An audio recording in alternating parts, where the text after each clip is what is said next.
अस्सलाम वालेकुम मुअज़्ज़िज़ सामीन, कैसे हैं आप सब लोग। उम्मीद करती हूँ आप सब लोग खैरियत से होंगे। तो चलिए बिला ताख़ीर के नावल जन्नत के पत्ते की एपिसोड नंबर 15 का आगाज़ करते हैं। वो बाहर आ गई और घास पे बैठकर डीजे के रजिस्टर के सफ़े पलटने लगी। वो उसका रफ रजिस्टर था, ज़्यादातर लिख लिख कर बातें करने के लिए इस्तेमाल करती थी और ऐसी बातें अमूमन वो आखिरी सफ़े पे ही किया करती थी। उसने आखिरी सफ़ा पलटा तो धीरे से मुस्कुरा दी। उस रोज़ जियो इंफॉर्मेशन सिस्टम की क्लास में उनकी और फ़लस्तीनियों की स्प्रिंग ब्रेक की प्लानिंग उस पर लिखी थी। वो बहुत मोहब्बत से डीजे के लिखे अल्फाज पे उंगली फेरती उन्हें पढ़ रही थी। वो एकदम रुक गई। रजिस्टर के उस आखिरी सफ़े के ऊपर बड़ा बड़ा करके डीजे की लिखाई में लिखा था, Into the same river, no man can enter twice. Heraclitus. एक ही दरिया में कोई शख्स 2 बार नहीं उतर सकता। हेराक्लिटस। वो बिल्कुल छल से सांस रोके ताइयों से उस सतर को देख रही थी। क्या ये पजल बॉक्स उसे डीजे ने भेजा था? जब तक आप इसे खोल पाएंगी वो शायद इस दुनिया में ना रहे। वो रजिस्टर लिए एकदम से उठकर डोरम की तरफ भागी। उसे मोतसिम को ढूंढना था। हेराक्लिटस यूनानी फलसफी उसे याद आ गया।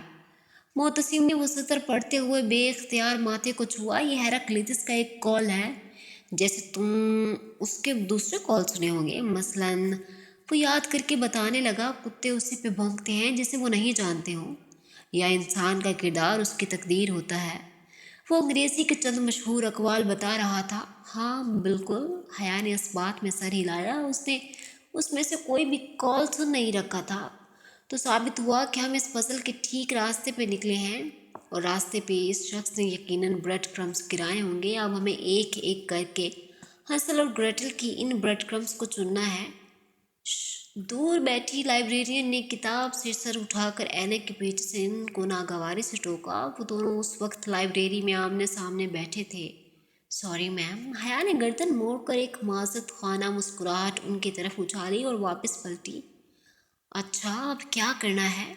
वो धीमी सरगोशी से पूछ रही थी। अगर उसने हेराक्लिटस का एक कॉल डब्बे के ऊपर लिखा है तो यकीनन उसके कोड वर्ड का ताल्लुक इसी कॉल से होगा, या फिर शायद हेराक्लिटस के ज़ात से। ठहरो, मैं 1 मिनट में आया। वो उठा और चंद लम्हे बाद जब वापस आया तो उसके दोनों हाथों में मोटी मोटी चंद किताबें ऊपर नीचे पकड़ रखी थीं। ये रहा हेराक्लिटस का अमालनामा। उसने धप की आवाज़ के साथ किताबें मेज़ पे रखी। लाइब्रेरियन ने चेहरा उठाकर उसे तिल मिला कर देखा। सॉरी, वो दोनों हाथ उठाकर कहता वापस कुर्सी पे बैठा। मैं लॉ की स्टूडेंट होकर फ़िलासफ़ी की इतनी मस्ती किताबें पढ़ूं, ये मुझसे नहीं होगा। मैं हेराक्लिटस को गूगल कर लेती हूँ। लैपटॉप इधर दिखाओ। उसने साथ रखे मोतसिम के लैपटॉप का रुख अपनी तरफ घुमाया और कीपैड पे उंगलियां रखी। उफ, जब इतने ढेर सारे नतीजे निकले तो वो बेजार सी हो गई। उसे जल्दी से कोई जवाब चाहिए था और बस जल्दी से वो बॉक्स खोलना था। इतने लंबे लंबे डॉक्यूमेंट्स पढ़ने का हौसला इसमें नहीं था। इधर लाओ, मैं पढ़कर तुम्हें मेन पॉइंट्स बताता हूँ। उसकी कोफत देखकर मोतसिम ने लैपटॉप अपनी तरफ घुमाया और फिर स्क्रीन पे निगाहें दौड़ाते हुए पढ़ने लगा। अच्छा, हेराक्लिटस का ताल्लुक एशिया से था। खासा बदमिजाज फ़िलासफ़र था।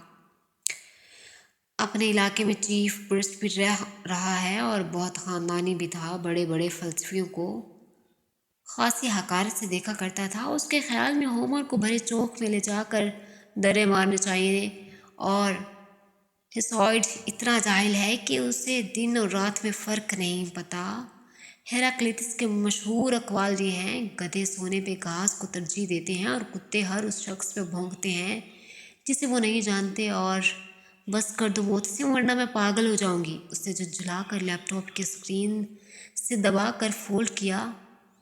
मोतसिम हंस दिया, फिर अपना मोबाइल निकाला। लतीफ़ रात को आ गया था। उसका एक साइड कोर्स फ़िलासफ़ी है, उसको बुलाता हूँ। लतीफ़ को उधर आने और उसको सारी बात समझाने में 15 मिनट लग गए। अब वो मोतसिम के साथ वाली नशिस्त पे बैठा सोचते हुए उस पजल बॉक्स को देख रहा था। ये कैथोलिक और खालिस्तान डिश था, मगर अफ़गानिस्तान में पैदाइश के वक्त लतीफ़ के नाम पे उसका नाम रखा था, चूँकि उसकी पहली खुराक एक मुसलमान नर्स ने दी थी। सो लतीफ़ ज़हनी और इखलाकी तौर पे उन फ़लस्तीनी लड़कों जैसा ही लगता था। मैं तो हेराक्लिटस नामा सुनकर तंग आ गई हूँ। और उसके ये कुत्तों गधों। और हया ने बॉक्स की तरफ इशारा किया। दरियाओं वाले अकवाल मेरी समझ से तो बाहर है। एक मिनट, लतीफ़ ज़रा चौंका। वो कुत्तों और गधों वाले उसके अकवाल होंगे, मगर ये दरिया वाला सिर्फ उसी का कौल नहीं बल्कि उसका मशहूर ज़माना फ़िलॉसफ़ी है। फ़िलॉसफ़ी तुमने सुन रखी होगी। मैं हेराक्लिटस का नाम आज पहली दफ़ा सुन रही हूँ। कचा की उसकी फ़िलॉसफ़ी। तुमने बिल्कुल हर किसी ने ही इस फ़िलॉसफ़ी सुन रखी है। ये मुहावरा तो तुम जानती हो ना कि पुलों के नीचे से बहुत सा पानी गुजर चुका है। हाँ, उसने इस बात में सर हिलाया। लतीफ़ आगे होकर बताने लगा। ये मुहावरा दरअसल हेराक्लिटस की उस फ़िलॉसफ़ी का निचोड़ है। वो कहता है कि कोई भी शख्स एक ही दरिया में 2 दफ़ा नहीं उतर सकता।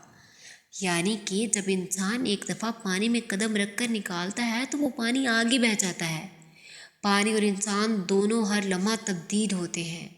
वो दोबारा जुग्राफियाई लिहाज से तो उसी दरिया में कदम रखता है, मगर ना वो खुद ही पहले वाला इंसान होता है और ना वो दरिया पहले वाला होता है। समझ आई? हाँ, उसने इस बात में सर हिलाया। उसे कतन समझ नहीं आई थी। नहीं, तुम्हें समझ नहीं आई। देखो, जब इस्तांबुल में पहले दिन तुमने बॉस्फोरस का समंदर देखा था, तब वो समंदर नहीं था जो तुमने कल देखा। अब ना तो तुम वो हो और ना समंदर वही है। हर चीज़ लम्हा ब लम्हा बदल जाती है। ये है हेराक्लिटस की philosophy of change. Philosophy of change. हया ने इस बात में सर हिलाते हुए बॉक्स उठाया। और तुम्हें पता है, चेंज में पूरे 6 हरूफ होते हैं। ओ हाँ, मोहतसिम ने ज़रा जोर से डेस्क पे हाथ मारा। इधर इधर टेबल पे पड़ते चंद तलबा ने सर उठाकर देखा। Last time exchange students. Librarian ने कड़ी निगाहों से उसे देखते उंगली उठाकर वार्निंग की। मोहतसिम ने फ़ौरन सर झुका दिया। वो दबे दबे जोर से हरूफ की साइड्स ऊपर नीचे कर रही थी, यहाँ तक कि उसने पूरा लफ्ज़ चेंज लिख लिया। अब ये खुल जाएगा, मगर पजल बॉक्स जामित रहा। इसका मतलब है कि उसके कोड कुछ और हैं, और वो कुछ ऐसा है जिसे सिर्फ तुम खोल सकती हो, कुछ ऐसा जो सिर्फ तुम्हें ही मालूम होगा। हया, तुम हेराक्लिटस की मेटाफिज़िक्स में तो इंटरेस्टेड नहीं हो? लतीफ़ कुछ सोच कर कहने लगा। फ़िलहाल तो मैं सिर्फ टॉक्सिन जाने में इंटरेस्टेड हूँ। मेरा ख्याल है मैं तैयार हो जाऊँ। वो हार मानते हुए बॉक्स लिए उठ गई। हमने भी टॉक्सिन जाना है और अभी गोरसल निकलने में 1.5 घंटा तो है। तुम तैयार हो जाओ तो इकट्ठे चलते हैं। लकड़ी का वो पजल बॉक्स उसने अपने डोरिम के लॉकर में रखा और फिर अपने कपड़े खंगालने लगी। जब अफरा तफरी में गई थी, ये याद कहाँ था कि लॉन्ड्री को कपड़े नहीं दिए। उस वक्त जो एक वाहिद इस्त्री शुदा जोड़ा हैंगर पे लटका था, वो उसका स्याह फ्रॉक था जिसके ऊपर पट्टी सुनहरी सिक्कों से भरी थी। वही जो वो जहान के इस्तकलाल स्ट्रीट में दिए जाने वाले डिनर पे पहन कर गई थी। फ़िलहाल वो पप्पो से पहले अपनी उन मेज़बान आंटी के घर जा रही थी, जिन्होंने पहले रोज़ उनको खाना खिलाया था। चूँकि वो एक तरह से डीजे के लिए ही जा रही थी, सो ये काम वाला फ़्रॉक मुनासिब न था। लेकिन वो ऊपर स्याह कोट पहन लेगी तो काम छुप जाएगा, और नीचे से तो फ़्रॉक सादा ही है। उसने लिबास बदल कर बाल कैचर में बांधे, फिर अपने सुनहरी क्लच में पाकिस्तानी स्लिम सा मोबाइल डाला। क्लच छोटा सा था, फिर उसमें तुर्क भद्दा फ़ोन पूरा नहीं आता था, सो उसने उस तुर्क फ़ोन को कोट की जेब में रख दिया और क्लच की जंजीर को एक कंधे से गुजार कर दूसरे पहलू में डालकर बड़ी पिन के साथ फ्रॉक की बेल्ट से नत्थी कर दिया। सुनहरी सिक्कों के काम में सुनहरी सितारों वाला पर्स बिल्कुल छुप सा गया था। कम से कम अब कोई उसका पर्स छीन तो नहीं सकता था। मिसेस अब्दुल्ला का पता उसके पास था। हाले हाले से उनका नंबर लेकर उसको फ़ोन कर दिया था। जब से तुर्की आई थी, उनके घर पलट कर नहीं गई थी। अब उसे लाजमी जाना चाहिए था गोरसल में। वो दरमियानी रास्ते वाले नशिस्त पे बैठी थी। रास्ते की तरफ मोहतसिम और उसके साथ लतीफ़ बैठा था। हया के बाएं तरफ खिड़की के साथ वाली नशिस्त पे एक तुर्की लड़की मौजूद थी। तुम्हारा फ्लोटीला फ़लस्तीन कब पहुंचेगा मोहतसिम? मुझसे कोट की जेबों में हाथ डाले बैठी गर्दन मोड़ कर उससे मुखातिब थी। जून में पहुंचेगा। इसराइली उसे दाखिल तो होने देंगे ना? उम्मीद तो है, क्योंकि ये टीला तुर्की का है और इसमें बहुत से ममालिक के वफद हैं। जवाब में लतीफ़ ने दिया। वो अगर इसराइलियों ने ऐसा ना होने दिया तो आखिर बनी इसराइल से किसी भी चीज़ की तवक्को की जा सकती है।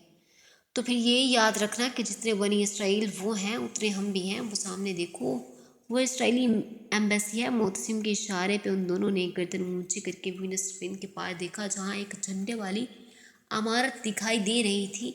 अगर फ्लोटिला गजा ना पहुंचा तो मैं वादा करता हूँ ये एम्बेसी इस्तांबुल में दोबारा नजर नहीं आएगी। मैं तुम्हारे साथ हूँ। लतीफ़ ने उसके शाने पे हाथ रखा। मी टू, हया ने फ़ौरन कहा। मी थ्री, साथ तुर्की लड़की ने फ़ौरन उंगली ऊपर की। वो बेख्तियार हंस दी। वैसे मोहतसिम टाली को अगवा करना ज़्यादा मुनासिब रहेगा। नहीं, लतीफ़ की बात पे सब हंस पड़े थे। उसे याद था डीजे को उनकी टाली से दोस्ती कितनी बुरी लगती थी। टॉक्सिम स्क्वायर पे मगरिब उतर रही थी और हर तरफ अंधेरा सा छा रहा था। स्क्वायर की बत्तियां एक एक करके जलने लगी थी। तुमने जिधर जाना है हम तुम्हें छोड़ देते हैं, अकेली मत जाओ। वो दोनों बस से उतरकर उसके लिए रुके खड़े थे। तुर्कों के साथ रहकर तुम भी तुर्क बन गए हो। उन पर खुलूस तुर्कों से रास्ता पूछो तो मंजिल तक पहुंचा कर आते हैं। मादाम, आपको पता होना चाहिए कि इन पुरखुलूस तुर्कों के इस मुल्क में हर साल तकरीबन 500 लड़कियां अगवा करके आगे बेच दी जाती हैं और ये तुर्की का सबसे मुनाफा बख्श कारोबार है। अच्छा, अब डराओ तो मत, मुझे थोड़ी दूर ही जाना है। वो तीनों सड़क के किनारे साथ साथ चलने लगे थे। तुम अपनी आंटी के घर जा रही हो? हाँ, मगर मुझे अभी अपनी होस्ट आंटी के घर भी जाना है। कुछ दिन बाद मैं वापस आऊँगी तो उस पजल बॉक्स का हल ढूंढेंगे। वो तीनों बातें करते हुए ठंडी हवा में साथ साथ चल रहे थे। मुजस्मे आज़ादी उनके पीछे रह गया था। लाउंज में सोगवारियत से छाई थी। मिसेस अब्दुल्ला और उनके सुर्ख बालों वाली बेटी महर मखमूम से सामने सोफे पर बैठी थी। आया के सोफे से ज़रा दूर कारपेट पे महर की बेटी उर्वा कुशन का सहारा लिए नीम दराज रिमोट पकड़े टीवी पे कार्टून देख रही थी।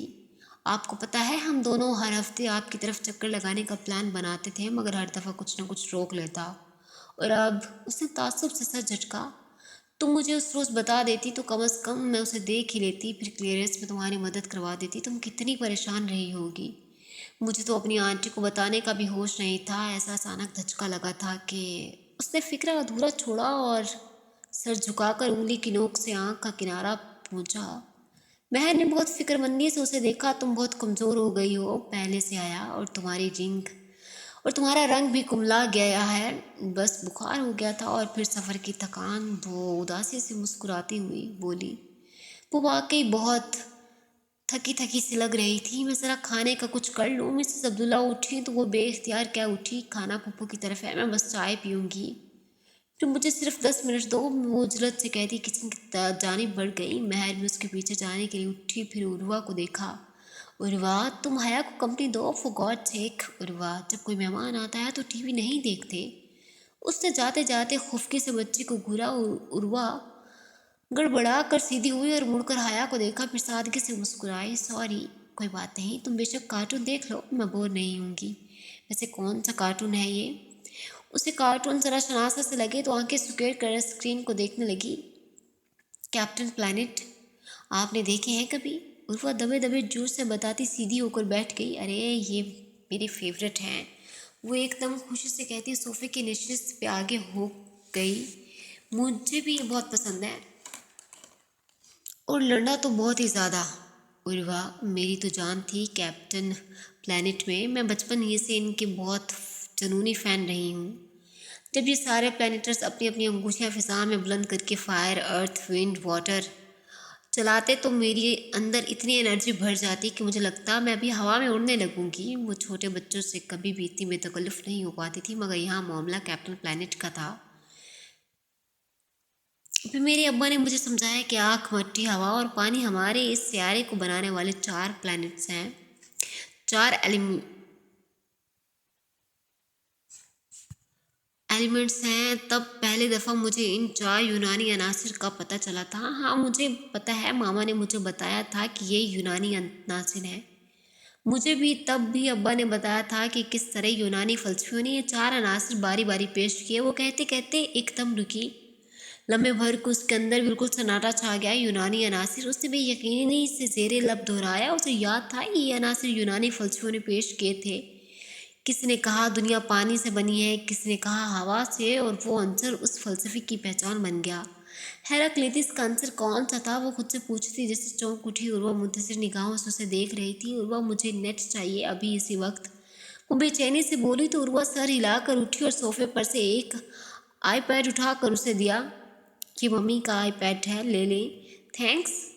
उसने उसे पकड़कर उसका गाल थपथपाया और जल्दी जल्दी गूगल खोलने लगी। तकरीबन आध घंटे बाद जब वो उनको खुदाफिज करके बाहर आई तो सड़क के किनारे चलते हुए उसने कोट की जेब से अपना तुर्क फ़ोन निकाला और तेज़ी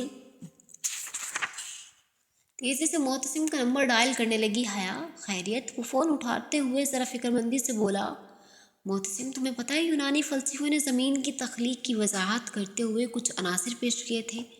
ज़मीन उनमें से मिलकर बनी है। चंद लम्हे की खामोशी के बाद वो आहिस्ता से बोला, हया, मेरे ख्याल में तुम ज़रा थक गई हो, थोड़ा सा रेस्ट कर लो, उसके बाद तुम नॉर्मल हो जाओगी। मोहतसिम उसने झुंझलाकर ज़ोर से कहा, मैं संजीदा हूँ, मेरी बात सुनो।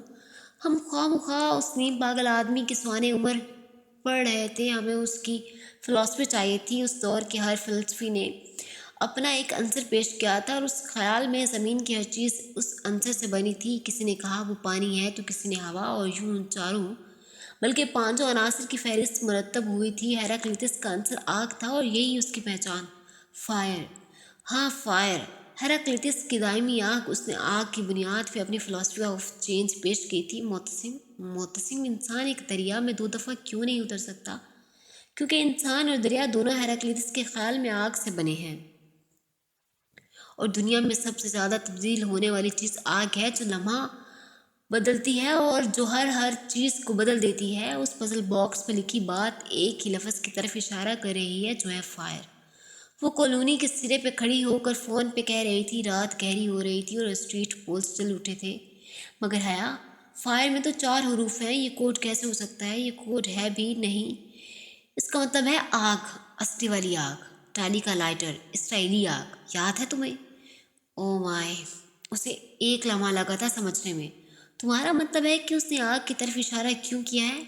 क्योंकि क्योंकि इस खत की तरह इस बॉक्स पर भी कुछ लिखा होगा जो जो सिर्फ आँच दिखाने से जाहिर होगा। उसने मुस्कुरा कर कहते हुए उसकी बात मुकम्मल की। हैरत है, ये ख्याल मुझे क्यों नहीं आया? क्योंकि तुम काफ़ी थक गई हो और ज़रा आराम कर लो, फिर नॉर्मल हो जाओगे। वो जवाबन हंस दिया। चलो फिर तुम रात को वापस आई तो उस बॉक्स को खोलेंगे। नहीं, मैं आज रात वापस नहीं आऊँगी, मैं आंटी की तरफ रुकूँगी। तुम्हारी अपनी आंटी या फिर होस्ट आंटी?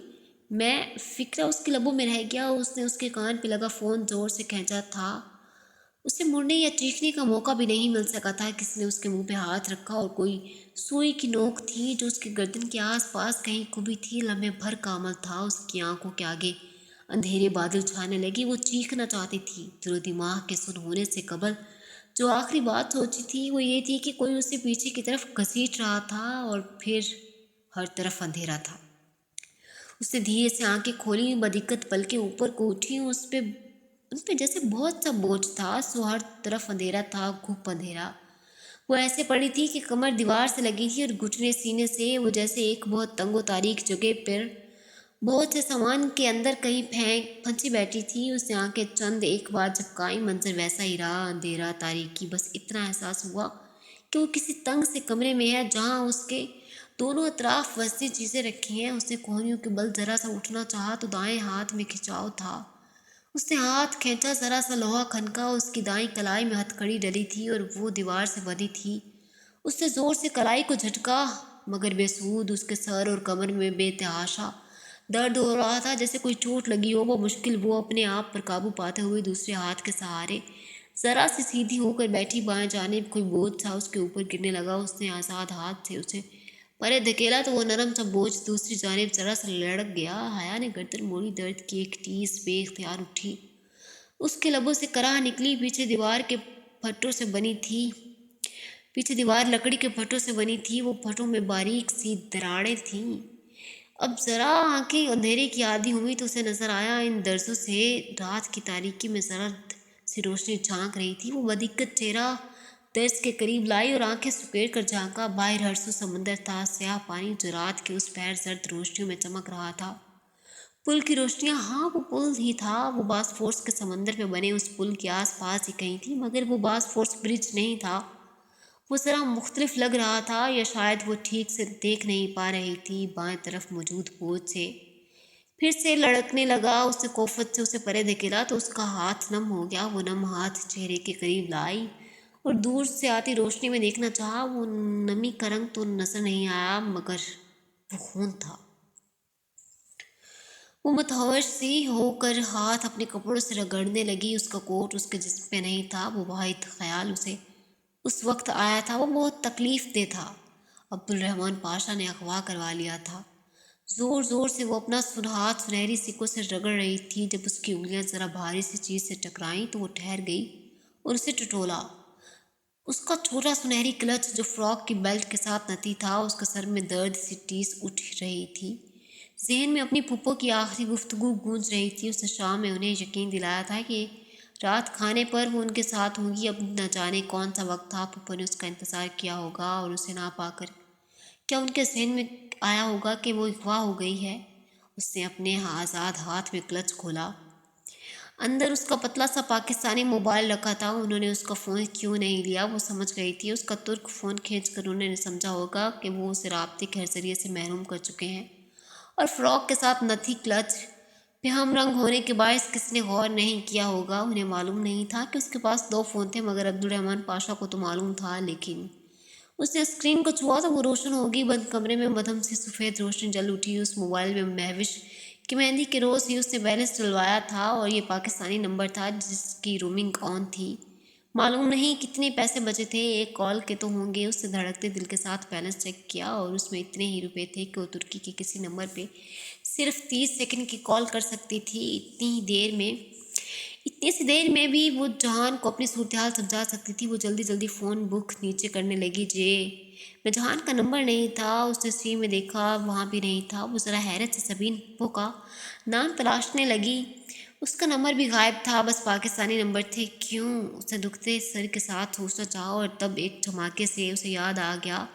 یہ پاکستانی موبائل تھا اور ترکی کے نمبرز اس نے اپنے ترک فون میں محفوظ کر رکھے تھے. اب وہ گھر فون کر کے اپنے اغوا کا تو نہیں بتا سکتی تھی اور نہ اتنا بیلنس تھا کہ وہ انہیں فون کر کے جہان کا نمبر لیتی. 30 سیکنڈ کی کال اسے ضائع نہیں کرنی تھی. اس نے آنکھیں بند کر کے سر دیوار سے لگا دیا. وہ سوچنا چاہتی تھی فرار کا کوئی راستہ, مدد کی کوئی صورت. اور تبھی اس نے لکڑی کے اس پار دیوار کے آوازیں سنی. عربی میں تیز تیز بولتا آدمی ایک آدمی جیسے دور سے چلتا ہوا اسی طرف آ رہا تھا. پاشا تمہیں جان سے مار دے گا اگر اسے علم ہوا کہ تم اس کی لڑکی اٹھا لائے ہو.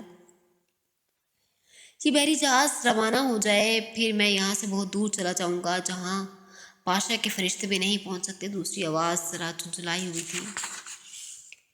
وہ دونوں اسی دیوار کے پیچھے باتیں کر رہے تھے. تم امید کرو اور تم اچھی امید کرو کیونکہ اگر پاشا کو آوازیں دور ہوتی جا رہی تھیں. اب وہ مبہم ہو گئی تھی. اس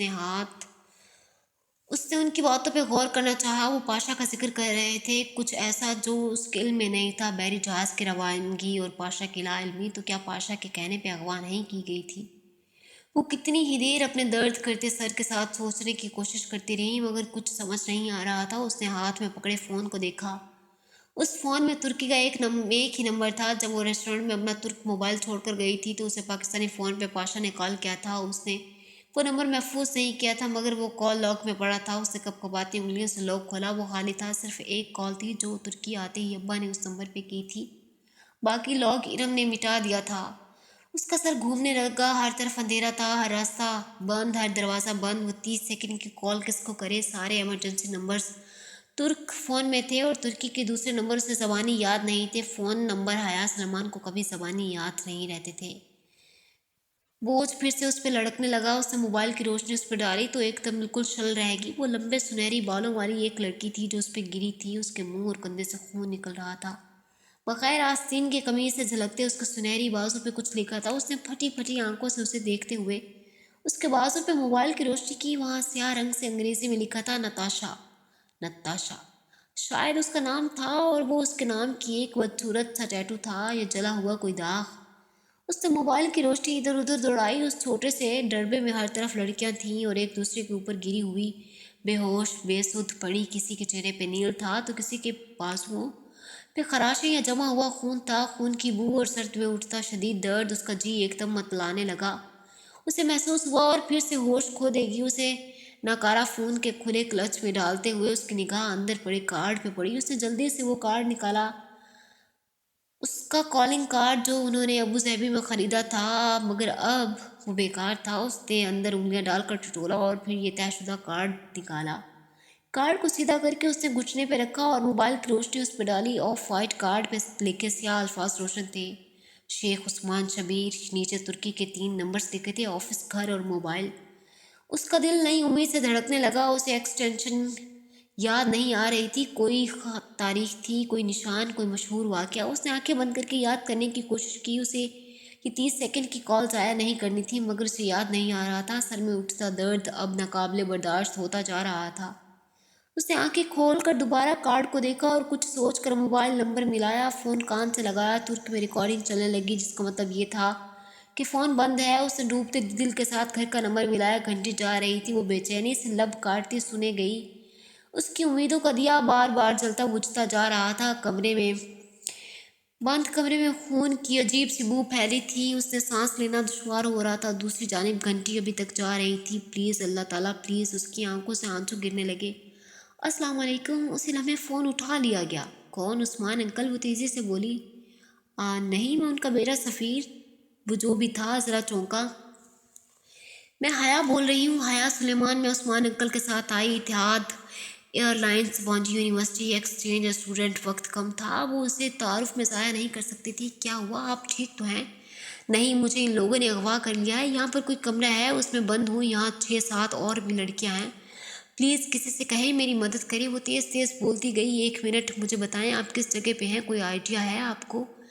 کسی کھڑکی کی وغیرہ سے باہر دیکھ سکتی ہیں؟ ہاں، یہاں باہر سمندر ہے، مجھے ایک فیری نظر آ رہا ہے، اور ادھر پل ہے، باسفورس برج۔ نہیں، یہ رابطہ کٹ گیا۔ اس نے بوکھلا کر اسکرین کو دیکھا اور پھر اسے باریک در سے جھلکتے منظر کو۔ اس نے باسفورس برج کہہ دیا تھا، جبکہ وہ باسفورس برج نہیں تھا۔ وہ پہچانی تھی، یہ سلطان احمد برج تھا، شہر کے دونوں حصوں کو ملانے والا دوسرا پل۔ اس نے اپنی لوکیشن ہی غلط بتائی تھی۔ اب وہ بے بسی سے موبائل کو دیکھنے لگی۔ بیلنس ختم ہو گیا اور اب وہ کال ریسیو کرنے سے قاصر تھی۔ دروازے پہ آہٹ ہوئی، تالا کھلنے کی آواز۔ اس نے جلدی سے فون کلچ میں ڈال کر اسے بند کر دیا اور گردن ایک طرف جھکا کر آنکھیں موند لیں۔ دروازہ بھاری چرچراہٹ کے ساتھ کھلا۔ کوئی اندر آیا۔ اس پر جھک کر اس کی ہتھکڑی چابی سے کھولی اور پھر اسے بازو سے کسی جانور کی طرح گھسیٹتے باہر لے جانے لگا۔ اس کے لبوں سے بے اختیار کرا نکلی۔ وہ آدمی اسے بڑے کمرے میں لایا اور اب کرسی پہ بٹھا کر اس کے ہاتھ پاؤں کرسی سے باندھ رہا تھا۔ مجھے چھوڑ دو، مجھے جانے دو، وہ منمنائی تھی۔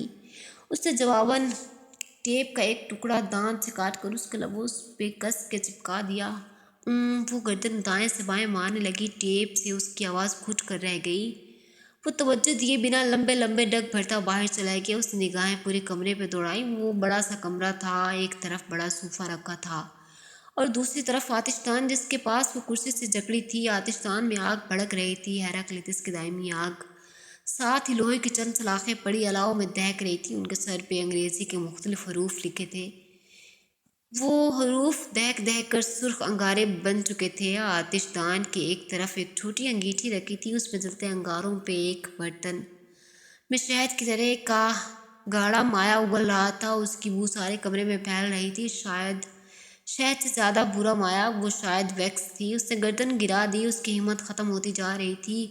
وہ اب بہت دیر سے اس کمرے میں تنہا پڑی تھی اور یہاں سے نکلنے کا کوئی راستہ نہیں تھا۔ اسے لگ رہا اس نے وہ کال ضائع کر دی۔ پتہ نہیں وہ کون تھا، اسے اس کی بات سمجھ میں آئی بھی تھی یا نہیں، وہ کچھ کرے گا یا نہیں۔ اب اگر فون گھر کر لیتی شاید، مگر نہیں، گھر فون کرنے کی صورت میں بات پھیل جاتی۔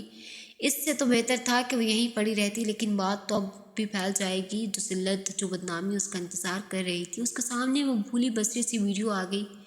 شریفوں کا مجرا نہیں، پلیز اللہ تعالیٰ میری مدد کریں۔ وہ بھیگی آنکھوں کے ساتھ دعا مانگنے لگی۔ اس کی دعا پہلے قبول نہیں ہوئی تھی۔ شاید اب ہو جائے، شاید اب اس کی مدد کر دی جائے۔ آتش دان کے قریب ہونے کے باعث تپش اس تک پہنچ رہی تھی اور مسلسل حدت سے اس کے پاؤں دہکنے لگے تھے۔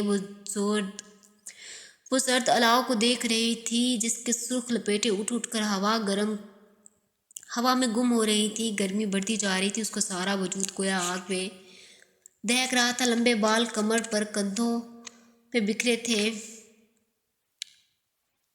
وہ ان کو سمیٹنے پہ قادر نہیں تھی۔ اس نے پورا زور لگا کر کرسی کو پیچھے دھکیلنا چاہا، مگر وہ نہیں ہلی۔ پسینے کی چند بوندیں اس کی گردن اور پیشانی پہ چمک رہی تھی۔ دفتر دروازہ کھلا اور اس نے گردن موڑ کر دیکھا۔ وہ ایک پستہ قد چینی نقوش کا حامل شخص تھا۔ اس کے ہاتھ میں ایک چھوٹا بیگ تھا جس سے اس نے کمرے میں داخل ہوتے ہی میز پہ رکھا، اس کی طرف آیا اور ایک ہاتھ سے کرسی کا رخ اپنی جانب موڑا اور ہاتھ سے ڈکٹ ٹیپ کا کنارہ پکڑ کر کھینچ کر اتارا۔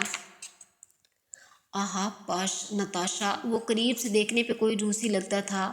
میں نتاشا نہیں ہوں، پلیز مجھے جانے دو۔ ایک امید سی بنی کہ وہ اسے کسی اور کے دھوکے میں پکڑ لائے ہیں۔ Now you are Natasha, English, all right. وہ اس بات میں سر ہلا کر مسکراتا ہوا انگیٹھی کی طرف بڑھ گیا۔ پلیز مجھے جانے دو، وہ اس کی پشت کو دیکھتے ہوئے منت بھرے لہجے میں بولی، اور وہ آنکھ کے ساتھ کھڑا تھا۔ تپش کا رستہ رک گیا، ذرا سکون ملا۔ پور country tourist girl, poor people. وہ نفی میں سر ہلا کر ایک سلاخ اٹھائے اسے الٹ پلٹ کر دیکھ رہا تھا۔ میرا باپ امیر آدمی ہے، وہ تمہیں تاوان کی رقم دے دے گا۔ سو نتاشا، یو وانٹ انگلش نیم؟ وہ ٹوٹی پھوٹی انگریزی میں کہتا اس کی طرف پلٹا۔ وہ جواب دیے بنا یک ٹھک اس سلاخ کو دیکھے گئی جس پہ لکھا ایم دہک رہا تھا۔ یہ شاید W تھا۔ وہ سلاخ کیوں دہکا رہا تھا، کس لیے؟ ایک خوف سا اس کے اندر سر اٹھانے لگا۔ اسے بے اختیار اس کمرے میں بے سدھ پڑی لڑکی کا بازو یاد آیا۔ وہ ٹیٹو نہیں تھا، وہ لمحے بھر میں جان گئی تھی۔ یو وانٹ انگلش نیم؟ وہ اس کے بالکل سامنے آ کھڑا ہوا۔ نو، وہ بے یقینی سے نفی میں سر ہلاتی بڑبڑائی۔ Now this is your name. وہ سلاخ کا دہکتا لوہا اس کے قریب لایا۔ نہیں، وہ گردن دائیں سے بائیں ہلاتی زور سے چلانے لگی۔ وہ اسے اس گرم لوہے سے داغنے لگا اور اس کا چہرہ خوف و دہشت سے سفید پڑ گیا۔ یور نیم، اسے جتا کر کہتے سلاخ حیا کے بازو کے قریب کی، جہاں فراک کی چھوٹی آستین ختم ہوتی تھی کندھے سے ذرا نیچے، وہاں۔ وہ سلاخ قریب لے گیا، اسے دہکتے انگارے کی حدت محسوس ہوئی تو وہ تڑپ کر ادھر ادھر سر مارنے لگی۔ نہیں، پلیز نہیں۔ اس لمحے اس نے بہت دل سے دعا کی تھی، کوئی آ جائے، اس پستہ قد روسی سے اسے نجات دلا دے، کوئی آ جائے، چاہے وہ عبدالرحمن پاشا کیوں نہ ہو، کوئی تو۔ اس روسی نے دہکتا ہوا لوہا اس کے بازو کے اوپری حصے پہ رکھ دیا اور دبایا۔ وہ بری طرح سے بلبلا اٹھی ہوئی اس کے حلق سے ایک دل خراش چیخ نکلی، مگر وہ اس طرح زور دے کر سلاخ دبائے کھڑا تھا، اندر سے ماس چلنے لگا۔ روح میں اتر جانے والی، زخمی کر دینے والی بدترین جلن تھی۔ وہ چیخ رہی تھی، وہ رو رہی تھی۔ چند لمحے بعد اس نے سلاخ اٹھا لی، وہ مکمل طور پہ جل گئی تھی۔ روسی دوبارہ پلٹا اور سلاخ رکھ دی۔ اس کے دائیں بازو کے اوپری حصے پہ یہ سیاہ جلا ہوا حرف لکھا تھا،